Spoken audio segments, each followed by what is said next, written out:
La Shoah a eu lieu car c'est une punition divine.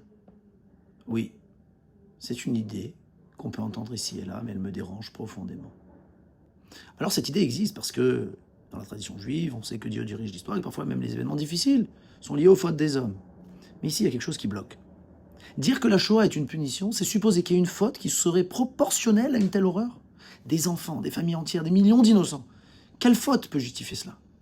Aucune. Surtout, nous ne sommes pas prophètes. Qui a autorité à dire voilà pourquoi cela a été fait, voilà pourquoi Dieu a décidé ainsi. Et même dans les textes de la tradition, on voit que lorsqu'il y a une souffrance, eh bien, parfois la réponse est que Dieu a décidé ainsi. Donc, c'est bien la preuve que ça dépasse l'entendement humain, nous ne sommes pas dans ses comptes. André Neher, un sage du siècle dernier, explique que parfois dans la Torah, dans la Bible, il y a un silence de Dieu. Mais le silence n'est pas un abandon ou une absence, c'est laisser à l'homme face à ses responsabilités. Voir comment il va réagir, voir comment il va agir, voir s'il va révéler l'Éternel, prendre les bonnes décisions morales, ou bien le contraire.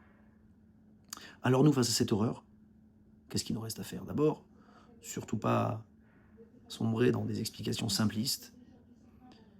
On va refuser de parler à la place de Dieu, refuser de transformer des douleurs en théorie, et on va se tourner vers l'Éternel, et lui dire que dans les prophètes, dans la Torah elle-même, il est écrit qu'il nous ramènera un jour, que la mort sera anéantie de la surface de la terre, que les larmes seront effacées de tout visage. Et crier à Dieu pour lui dire qu'une seconde en plus, c'est une seconde en trop.